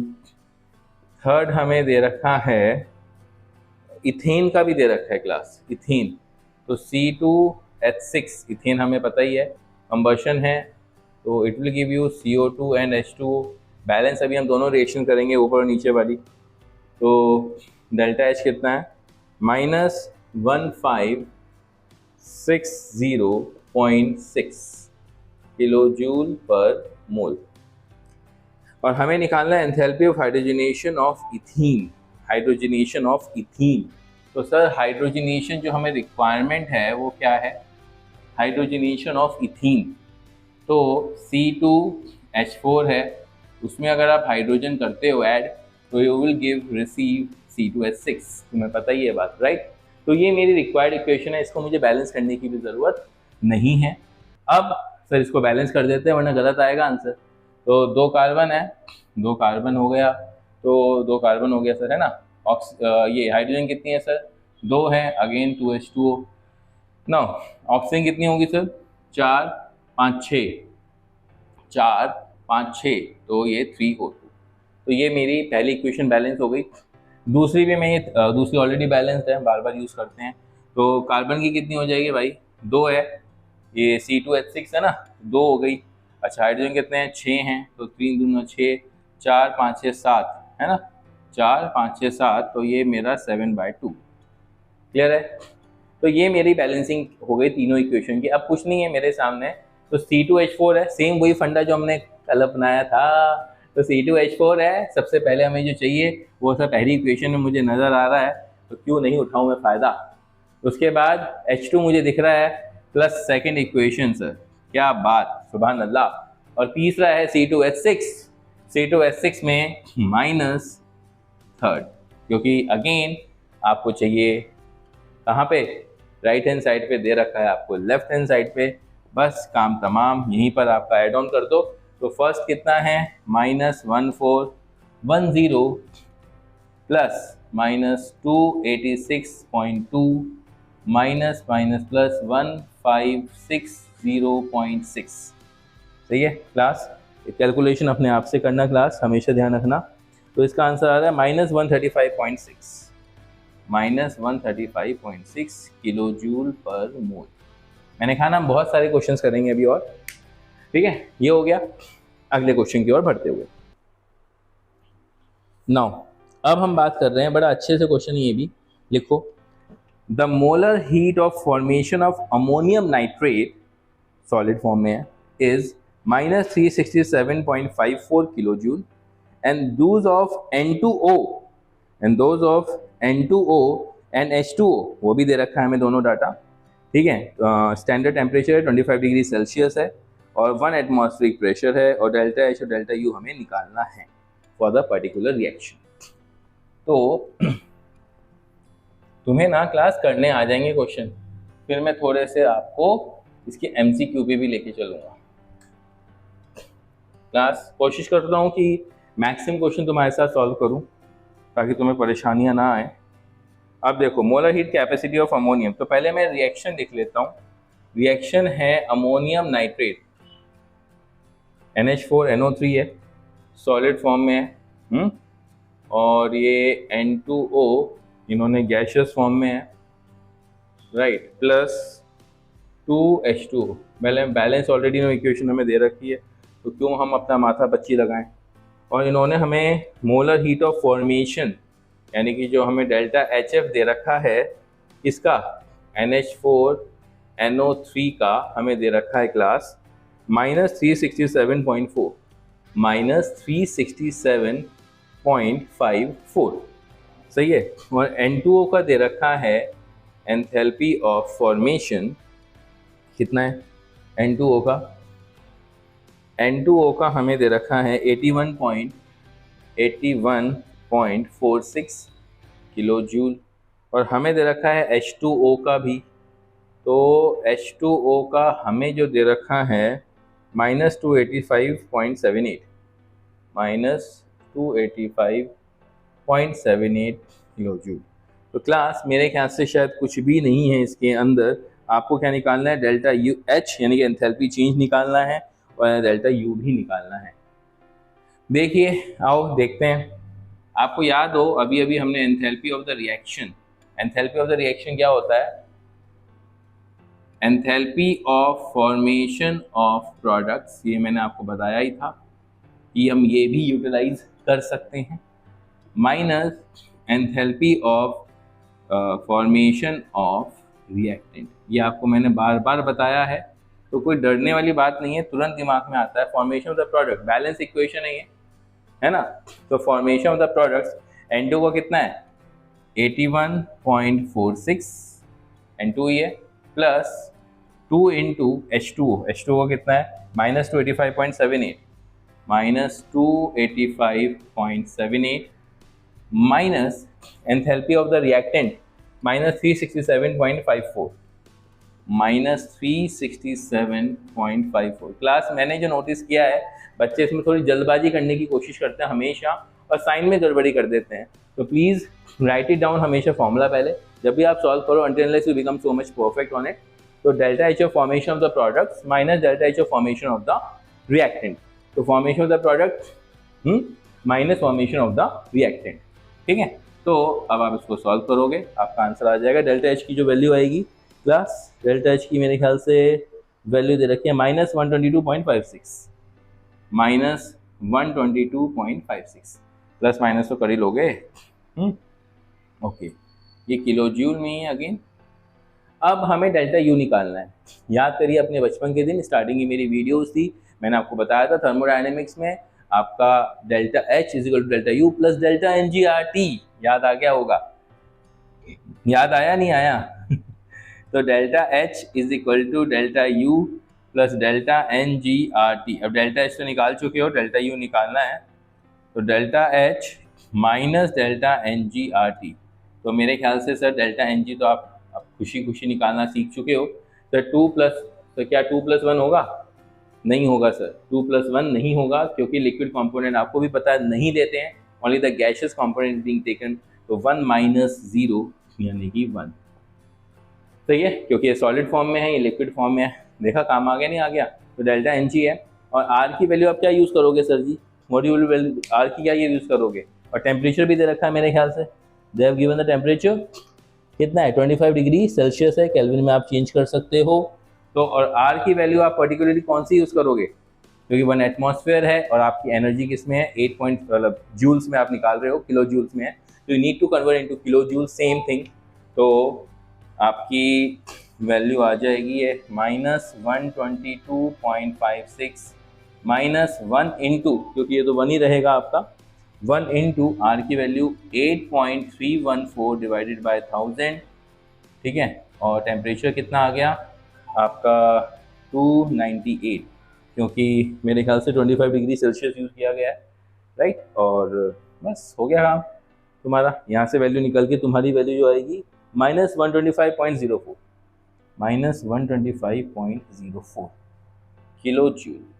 सही है, आई hope you understood this class. मेरे ख्याल से 125.04 या, तो इसको आप सॉल्व करोगे तो आपका आंसर आ जाएगा, ठीक है। क्लियर है यहाँ तक? श्योर है? चलो फिर आगे बढ़ते हैं फटाफट। नाउ अगर हम अब आगे की क्वेश्चंस की बात करें क्लास, यहाँ तक तुम्हें समझ में आया, बहुत अच्छे क्वेश्चन थे ये हमारे। अब एक क्वेश्चन और है, अलग अलग वैराइटीज़ के करेंगे, ठीक है, टेंशन नहीं लेने का। The thermochemical equation for the solid and the liquid rocket fuel are given below. तो हमें जो दे रखा है इन्होंने 2Al, ठीक है, solid and liquid rocket fuel, solid rocket fuel है ये 1.5। मैं एज इट इज क्वेश्चन उतार रहा हूँ जो कि उन्होंने दिया है, ठीक है क्लास। और ये हो गया Al2O3 सॉलिड और डेल्टा एच है -1667.8 किलो जूल पर मोल। और दूसरी जो इक्वेशन दिया है हमें, वो क्या दिया है, ये पहली नाम दे देते हैं, ये दूसरा दे देते हैं, H2 gas plus half O2 gas और ये मेरा हो गया H2O लिक्विड। तो डेल्टा H है -285.9 किलो जूल पर मोल। सही है। तो ए पार्ट पे अगर हम बात करें, मांग रहे हैं वो, if equal masses of aluminium and hydrogen are used which is a better rocket fuel. Okay, अगर मैं इक्वल मास यूज करता हूं तो which is a better rocket fuel. तो सर जी सुनिए, पहली बात ध्यान से समझना है, ठीक है, ध्यान से समझना। तो आपके सामने दिख रहा है कि सर ये मेरे दो रिएक्शन है और which is a better rocket fuel they are asking us, है ना, यही मांग रहे हैं ना वो, which is the better rocket fuel they are asking us. ठीक है, तो अगर हम बात करें कि भाई कौन सा अच्छा रॉकेट फ्यूल है, तो सर उसके लिए सबसे अच्छा होता है कैलोरीफिक वैल्यू निकालना, और कैलोरीफिक वैल्यू निकलती है 1 ग्राम में। तो पर ग्राम देख सकते हैं हम कितनी हीट रिलीज हो रही है, तो बोल सकते हैं सर अगर पर ग्राम की हम बात करें कि सर पर ग्राम एल्यूमिनियम के लिए कितनी हीट रिलीज हो रही है, पर ग्राम हाइड्रोजन में कितनी एनर्जी रिलीज हो रही है, वही उसकी कैलोरीफिक वैल्यू है, और जितनी ज़्यादा कैलोरीफिक हीट रिलीज होगी उतना अच्छा वो फ्यूल है। एज सिंपल एज दैट, कर देते हैं, आओ। तो 2 × 27 यानी कि 54, अगर इसका सॉल्यूशन करें कि 54 ग्राम्स ऑफ एल्यूमिनियम रिलीज कितना अमाउंट ऑफ एनर्जी, माइनस, मतलब रिलीज बोल ही रहे हैं तो माइनस लिखने की जरूरत नहीं है, 1667.8 है ना किलो जूल्स, इतनी एनर्जी हो रही है। 1 ग्राम के लिए कितनी होगी सर, 1667.8 डिवाइडेड बाय 54। ध्यान रखना एल्यूमिनियम का एटॉमिक मास 27 होता है। ठीक है, इसको सॉल्व करके आएगा प्लस 30.9, कितना 30.9 किलो जूल, है ना, इतना 1 ग्राम के लिए। अगर हम बात करते हैं अब हाइड्रोजन की, सर 2 ग्राम के लिए कितना है, 2 ग्राम है ना इसका वेट, तो फॉर हाइड्रोजन अगर हम बात करें sir 2 gram of hydrogen releases कितनी अमाउंट ऑफ एनर्जी, -285.9। कभी भी डायरेक्ट नहीं बोलने का, ठीक है, हमेशा पर ग्राम कैलोरीफिक वैल्यू निकालने का, उसके बाद आप चेकआउट कर सकते हो। और 1 ग्राम के लिए कितना, -285.9 अपॉन 2, तो ये आएगा मेरे ख्याल से क्लास 142.95 दोनों में एनर्जी रिलीज हो रही है, और दिख रहा है कि हाइड्रोजन के अंदर हमारी ज़्यादा एनर्जी रिलीज हो रही है पर ग्राम। इसका मतलब है अच्छा फ्यूल कौन सा हुआ, राइट, क्लियर हो गया। तो मेरा जो हाइड्रोजन वाला है वो फ्यूल काफ़ी अच्छा हुआ। तो मेरा इसमें मेन मकसद ये बताने का था कि हम फ्यूल कैसे अच्छा जज करते हैं by measuring their calorific value. It means पर ग्राम में कितनी एनर्जी रिलीज हो रही है, बस उतना निकाल लो, काम खत्म। ठीक है, अच्छा अब दूसरा उन्होंने पार्ट पूछा इसी के अंदर, ए पार्ट था वो, determine the delta H for the reaction. उन्होंने एक रिएक्शन दिया है, उसका हमें डेल्टा एच निकालना है। तो they have asked the delta H for this, Al2O3 solid gives 2Al solid plus 1.5 O2 gas. Sir मेरे ख्याल से आपको दिख रहा होगा, कुछ तो दिख रहा होगा, दिख रहा है कुछ नहीं है, देखो ध्यान से देखो, अगर इस रिएक्शन को आप देखोगे, इसमें Al2O3 फॉर्म हो रहा है, इसमें एनर्जी रिलीज हो रही है 1667.8 और they are asking the reverse of it just. ठीक है, तो क्या करने का, इसका आंसर डायरेक्टली यहीं की यहीं आ जाएगा, delta H will be equal two plus 1667.8। सही है तो बच्चों वाली चीज़ है, लेकिन हाँ इसमें भी बच्चे पता नहीं क्या क्या करते रहते हैं, तो ध्यान से हमेशा अपनी आंखें और कान नाक कहते हैं ना सब कुछ खोल खोल के तब पेपर देने का। तो उल्टा ही जस्ट पूछा है तो आंसर आ गया तुरंत। सही है, चलो आगे बढ़ते हैं फटाफट। नेक्स्ट क्वेश्चन है, ये भी क्लास अच्छा है ताकि तुम्हें इस टाइप के क्वेश्चन करने भी आए, ऐसा नहीं है कि ना आए, चाहे ईजी है लेकिन आनी चाहिए। क्वेश्चन बोल रहा है the heat evolve in the combustion of glucose. Glucose का कंबशन बोल रहा है, वो क्या कह रहा है, ग्लूकोज का कंबशन कह रहा है as shown in the equation. तो अच्छा इक्वेशन भी उन्होंने हमें दे रखी है, तो C6H12O6 और ये सॉलिड है, प्लस 6O2 और ये गैस है, तो ये 6CO2 गैस है, प्लस 6H2O और ये भी गैस है। सही है। तो एंथैल्पी ऑफ कंबशन कितना आएगा? -2840 किलो जूल पर मोल। सही है। ओके, तो what is the energy requirement for the production of 0.36 gram of glucose by the reverse reaction?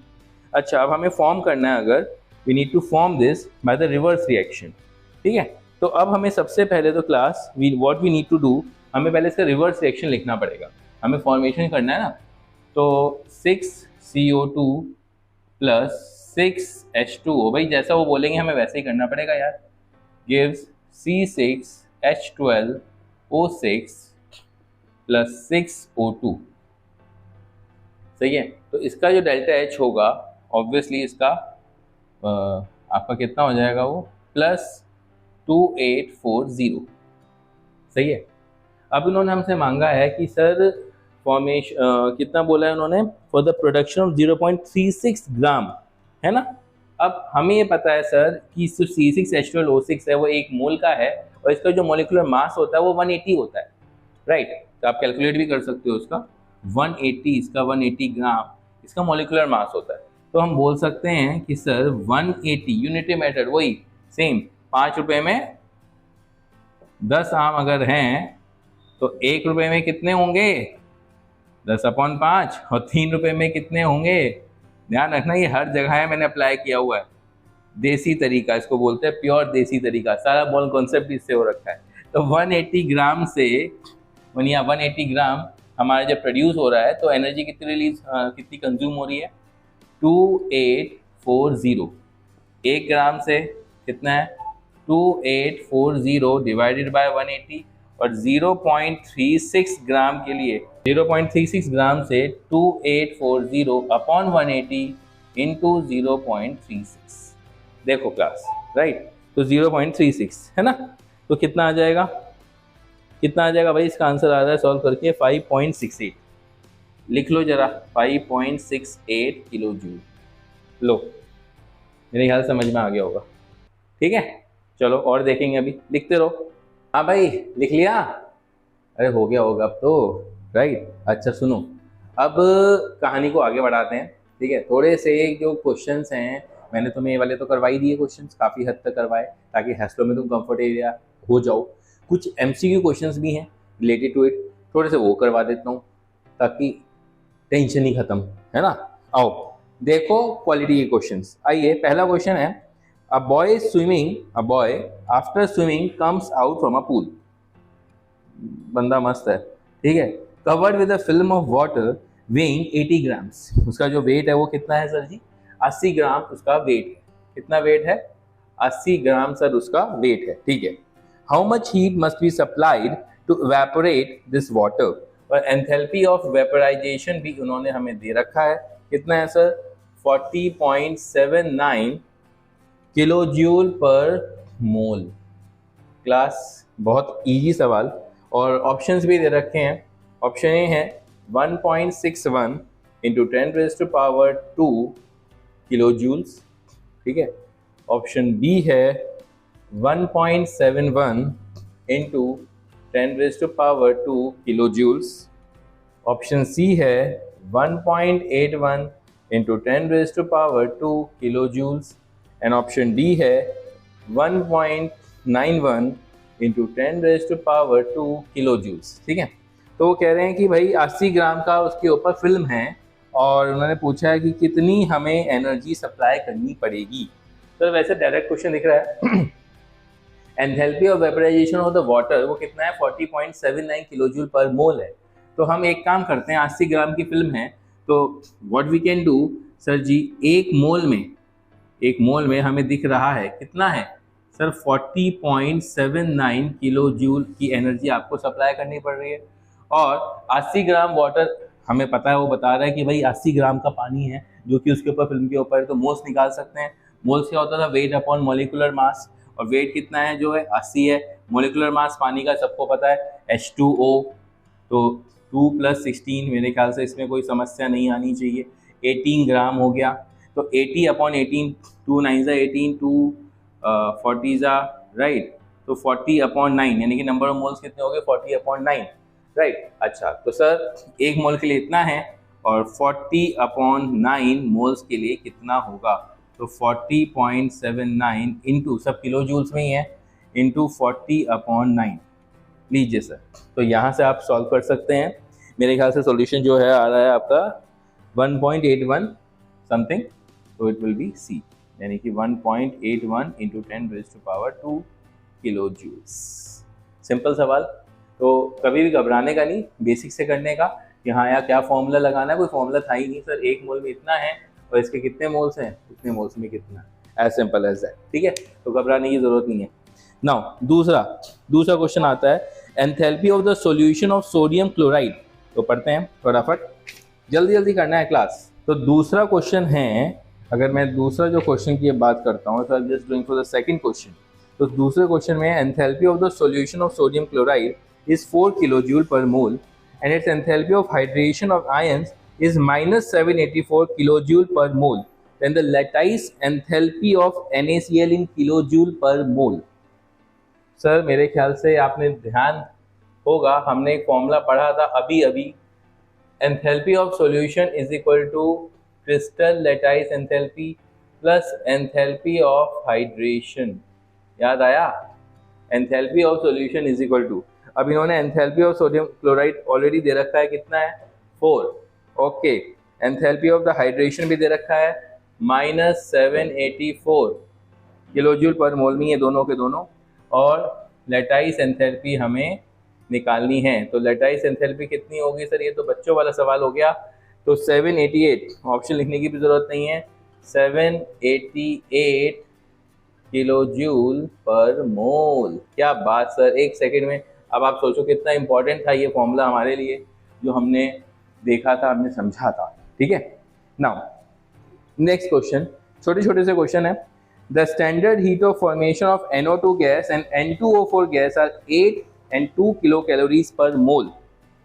Class समझ में आ रहा है ना, इजी सवाल है। Now next question is, the standard heat of formation of NO2 and N2O4 are 8 and 2 kilocalories per mole। standard heat of formation, okay, formation कितना दे रखा है NO2 का, NO2 का दे रखा है सर 8 किलो कैलोरीज पर मोल, kilo calories per मोल, और formation of N2O4 कितना है 2 किलो कैलोरीज पर मोल, सही है। The heat of dimerisation of NO2 in kilo calorie is, option भी दे रखे हैं, क्या बात, ठीक है, ऑप्शन भी है सर जी, सर 10 है, ऑप्शन बी -6 है, ऑप्शन सी +14 है, ऑप्शन डी -14 है।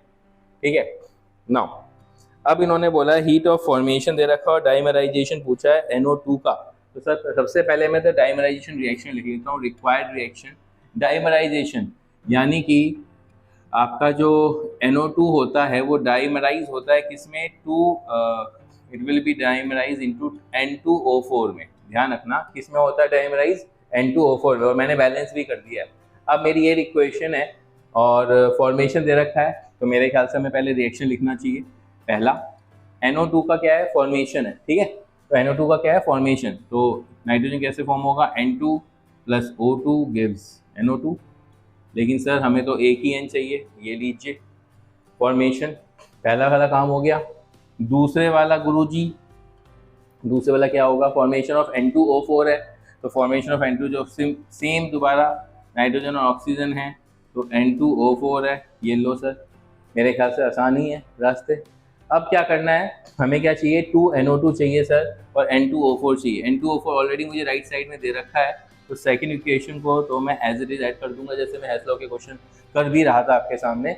और NO2 भी चाहिए, 2NO2 चाहिए, तो यहाँ पे 2 से मल्टीप्लाई करना पड़ेगा, और आपको दे रखा है राइट साइड में, आपको चाहिए लेफ्ट साइड में, तो -2 इंटू फर्स्ट इक्वेशन, तो मेरे ख्याल से सेकंड इक्वेशन की कितनी है वैल्यू, 2 है, -2 इंटू फर्स्ट कितना है 8, यानी कि 2 - 8 × 16, यानी कि मेरे ख्याल से -14। क्लास हो गया काम? बात समझ में आई नहीं आई? क्लियर हुआ? क्लियर हुआ क्लास? ठीक है, तो आंसर आपका आ गया -14। एक बार चेक भी कर लेते हैं भाई, -14 ही है ना? हाँ भाई, -14 ही है। चलो नाउ नेक्स्ट अगले क्वेश्चन की ओर बढ़ते हुए, बड़ा अच्छा सा ये भी क्वेश्चन, और काफ़ी जगहों पे वो गलत भी दे रखा है जो मैं आपके सामने पेश कर रहा हूँ। क्वेश्चन है, रिएक्शन को कंसिडर करना है, अगेन हेस लॉ पे बेस्ड है। क्लास में कोशिश कर रहा हूँ आपके कि सारे इस तरीके के क्वेश्चन बन जाएं और आपको कुछ भी समस्या ना आए। क्वेश्चन है 4NO2 गैसियस फॉर्म में दे रखा है, plus O2 gives 2N2O5 gaseous में है, ठीक है, और इसका एंथैल्पी ऑफ द रिएक्शन दे रखा है -111 किलो जूल, राइट। इसका मतलब ये है कि हमें रिएक्शन दे रखा है, इसकी जो एंथैल्पी ऑफ द रिएक्शन है -111 किलो जूल। ना वो क्वेश्चन में बोल रहे हैं, if N2O5 solid is formed instead of N2O5 gas, यानी N2O5 गैस की जगह पे N2O5 सॉलिड बन रहा है इन द अबव रिएक्शन, तो एंथैल्पी ऑफ द जो है एंथैल्पी चेंज, और वो कितना होगा? ठीक है सर, अगर मैं इस रिएक्शन को कह देता हूँ कि N2O5 डेफिनेटली 2 से मल्टीप्लाई करना पड़ेगा, 2N2O5 मेरा सॉलिड बन रहा है, तो इसका एंथैल्पी चेंज कितना होगा? जबकि मुझे सब्लिमेशन का पर मोल का दे रखा है 54 किलो जूल पर मोल, मतलब सॉलिड से गैस। लेकिन सर ये 2 मोल के लिए है, ध्यान से समझना, ये 2 मोल्स के लिए है, रिमेंबर, और वो किलो जूल पर मोल है। और ध्यान रखना कि काफ़ी गलतियाँ हुई भी हैं, काफ़ी जगहों पे गलतियाँ हैं, तो it is need to be considered. Sir ji यहाँ पे 2 मोल्स हैं और आपको जो एनर्जी दे रखी है N2O5 सॉलिड से N2O5 गैस, वो दे रखी है 1 मोल के लिए। किसके लिए दे रखी है? 1 मोल के लिए दे रखी है, 2 मोल के लिए नहीं दे रखी है। अगर 2 मोल के लिए निकालोगे, चाहे दोनों से मल्टीप्लाई करना पड़े, तो डेफिनेटली आपको वो 2 से मल्टीप्लाई करना पड़ेगा, क्योंकि 1 मोल की जो एनर्जी है वो कितनी है? 54 है, तो 2 मोल की एनर्जी होगी सर 108। तो यानी कि यहाँ से यहाँ तक की जो एनर्जी लगेगी वो 108 लगेगी। और अब आपके सामने हेस लॉ की प्रेजेंटेशन बहुत बढ़िया वाली, तो आपको पता है चाहे इस रास्ते से जाओ चाहे इस रास्ते से जाओ, that should be equal to this plus this, right. यही होता है हेस लॉ। हमने हेस लॉ की डेफिनेशन देखी है सर, तो -111 should be equal to delta H1 plus 108। I hope you have understood हमने 108 क्यों लिया, जबकि उन्होंने दे रखा है 54 किलो जूल पर मोल। काफ़ी नेट पर भी, इंटरनेट्स पर भी उन्होंने 54 दिया हुआ है, कहीं कहीं 108 लिया हुआ है, लेकिन जो करेक्ट है वो, आप लॉजिक समझिए, ज़बरदस्ती नहीं, क्योंकि 1 मोल के लिए 54 है and definitely we are multiplying for the 2 moles, तो 2 मोल्स के लिए इट शुड बी 108। तो अब हो गया मेरा काम, तो आपका डेल्टा H1 यानी कि जो निकलना है वो कितना आ जाएगा? 219 आ जाएगा शायद, यस, -219। एंड ऑप्शन डी इसका आंसर होना चाहिए, क्योंकि ऑप्शंस दे रखे थे भाई, क्लास में मैंने ऑप्शन लिखना भूल गया भाई। -165 किलो जूल, बी ऑप्शन दे रखा है +54, फिर सी ऑप्शन दे रखा है +219, और डी ऑप्शन दे रखा है -219 किलो जूल। तो आंसर आपका हो गया D. I hope you understood this, ठीक है। ये कॉन्सेप्ट क्लियर करता है ये वाला क्वेश्चन, रिमेंबर। और ये जेई मेंस यानी कह सकते हो AI-EEE में आया था 2011 में। अब आज ये भी एक ब्यूटीफुल नन्ना मुन्ना सा क्वेश्चन है, अलग तरीके का है एक और। अब देखो, कंसिडर अ फॉलोइंग प्रोसेस, हमें कुछ प्रोसेस दे रखे हैं। Half A gives B, 3B gives 2C + D, और E + A गिव्स 2D, ठीक है। और इनका रेस्पेक्टिव डेल्टा H हमें दे रखा है +150, -125, +350। क्लास ध्यान से देखना, एंड अगेन ये they are in kilo joule per mole सारी है, और हमसे उन्होंने पूछा है B + B gives E + 2C। ठीक है, डेल्टा एच कितना होगा। आसान क्वेश्चन है, नीट में आया हुआ है 2011 में 525 किलो जूल पर मोल। ठीक है, ये नीट में आया था आपका AIPMT, जब हम बोलते थे उसको AIPMT एग्ज़ाम, और ये था सन 2011। ठीक है, तो 525 है। ऑप्शन बी है -175 किलो जूल पर मोल, ऑप्शन सी है -325 kilo joule per mole, and option D है +325 kilo joule per mole. Class देखो, अभी कैसे करना होगा क्वेश्चन, हमें ज़रूरत क्या है, ये रिएक्शन की, राइट। देखो, हम सबके फंडे अलग अलग हैं, मेरा खुद का अपना फंडा है भाई, मुझे दिख रहा है ए नहीं है, मुझे ए को रास्ते से हटाना है, राइट। मुझे ए नहीं दिख रहा है ना, ए को रास्ते से हटाने के लिए मैं क्या करूँगा सर, इसको एक काम करूँ, व्हाट शुड आई डू, यहाँ ए है, यहाँ पे ए है, तो इसको 2 से मल्टीप्लाई कर दूँ, और इसको माइनस कर दूँ। तो 2 से इसको मैं पहली इक्वेशन को इसको नाम दे देते हैं, ये फर्स्ट इक्वेशन, ये सेकेंड इक्वेशन, ये थर्ड इक्वेशन। हमें इक्वेशन लेके आनी है, जैसे देखा जाए तो हिसाब किताब लगाना है और कुछ नहीं करना। तो 2 पहली इक्वेशन से मल्टीप्लाई किया और माइनस कर देता हूँ थर्ड इक्वेशन, है ना। तो जैसे ही मैंने अब इसको माइनस किया तो चेक करते हैं क्या क्या आता है। तो 2 से अगर इसको मल्टीप्लाई किया और माइनस थर्ड, तो हमारा आया -e। ठीक है, क्या आया, -e। ओके, और 2 इंटू फर्स्ट है तो गिव्स 2b आ जाएगा, राइट, क्योंकि आपने 2 से मल्टीप्लाई किया हुआ है फर्स्ट इक्वेशन को, और माइनस थर्ड किया हुआ है तो -a से तो कट ही जाएगा, और definitely it will B -2d, it will B -2d, right. तो 2d को इधर ले आओ और 2b + e को इधर ले आओ। मेरे ख्याल से रिक्वायर्ड इक्वेशन में e इधर ही है और यहाँ पे आपका d है सिंगल। अब मेरे ख्याल से यहाँ पे 2d आ गया, और यहाँ पे आप सेकंड इक्वेशन में देखोगे सर d आ रहा है और यहाँ पे 2d आ रहा है। तो अब जो ये इक्वेशन बनी है, राइट, यानी इन दोनों से जो इक्वेशन फॉर्म हुई है, तो अब इसको क्या करो, सेकंड इक्वेशन को अगर आप ऐड कर देते हो, you just added the second equation. तो मेरे ख्याल से हमें d चाहिए था, तो d से d उधर से उधर कट जाएगा, तो just we can added up this equation 3b, ठीक है, और यहाँ पे आ जाएगा 2c + d, तो 2d d आ जाएगा d, ठीक है, उधर b आ जाएगा आपका 3b - 2b, b आ गया, और e + 2c। मेरे ख्याल से रिक्वायर्ड इक्वेशन हमारी फॉर्म हो गई, तो आंसर भी हमारा ये फॉर्म हो गया। कैसे, यानी कि 2 इंटू फर्स्ट की क्या है 150, 150, माइनस थर्ड मतलब 350, और प्लस सेकंड में कितना है -125, तो ये हो गया 300 - 350 - 125, यानी सर -50, यानी कि आंसर आ गया -175। आया क्लास समझ में? सिंपल क्वेश्चन था, टफ नहीं है। आपको सेटिंग बनानी है तो देख के घबराना नहीं होता, आपको ये इक्वेशन लेके आनी होती है। जैसे मैं तरीके से बताया कि भाई मुझे तो दिख रहा है कि ए है, ए को है ही नहीं, तो ए को मैं गायब करूंगा। ठीक है, आया समझ में? प्रोसेस सीखो, मैं बार बार बोल रहा हूँ, understand the concept behind it, understand the process, कैसे हम अप्रोच करते हैं प्रॉब्लम्स को। ठीक है, नाउ नेक्स्ट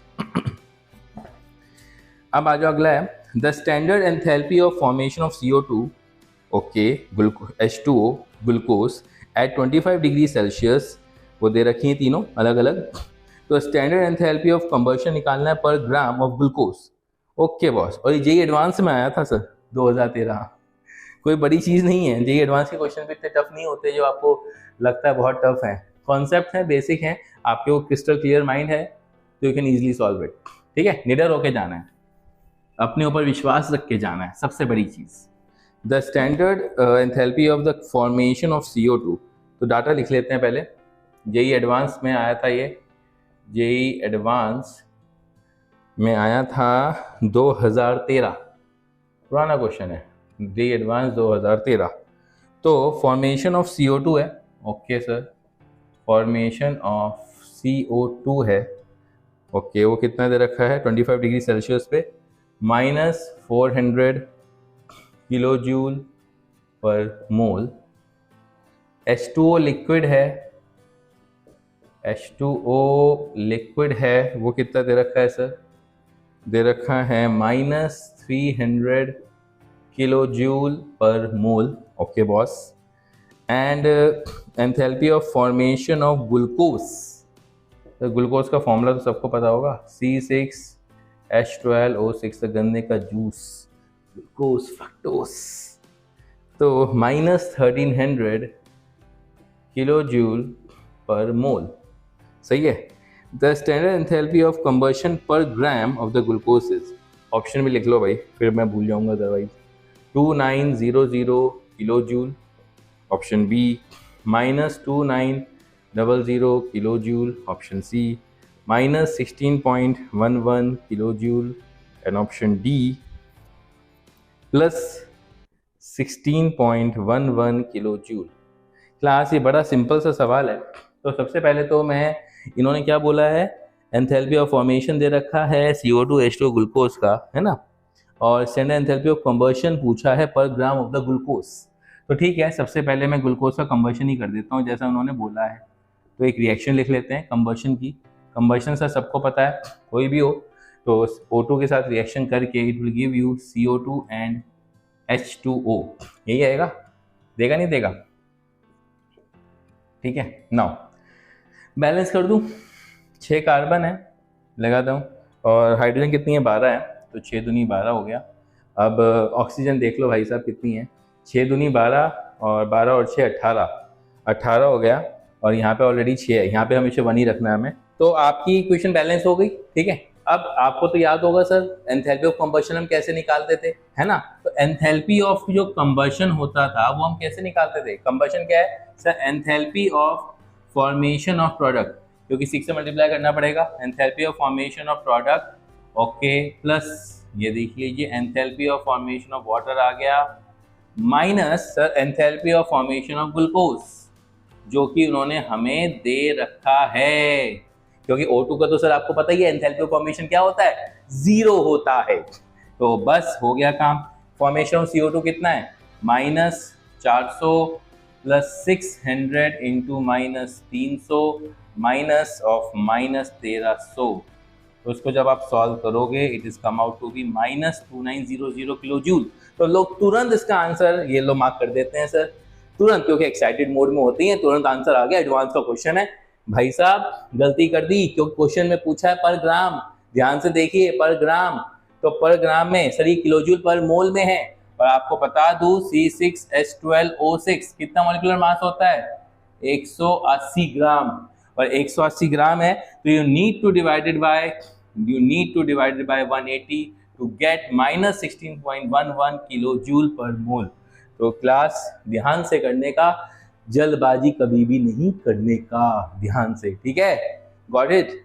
चलो, तो आपका आंसर ये एडवांस का बहुत सुनहरा क्वेश्चन था। एक और क्वेश्चन लेता हूँ क्लास, बहुत जरूरी था, मैं बहुत देर से सोच रहा था।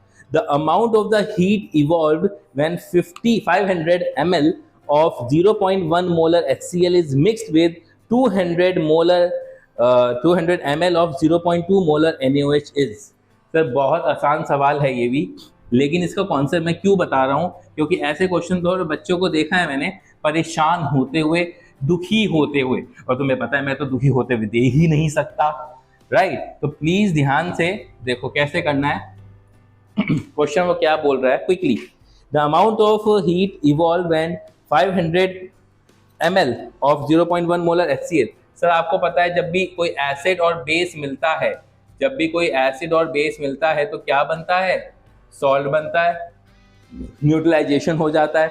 और आपको बता दूं, एक मोल अगर कोई स्ट्रॉन्ग एसिड, अगर कोई स्ट्रॉन्ग बेस आपस में न्यूट्रलाइज करता है तो -57.1 kilo joule of heat release होती है, यानी कि इसको बोलते हैं एंथैल्पी ऑफ न्यूट्रलाइजेशन, मतलब एक दूसरे को न्यूट्रलाइज करते हैं। अगर एक मोल HCl है और एक मोल NaOH है तो it will be releasing -57.1 kilo joule of energy. ध्यान रखना ये बात, यानी कि कितनी आएगी एक मोल के लिए, -57.1 kilo joule per mole, enthalpy of neutralisation.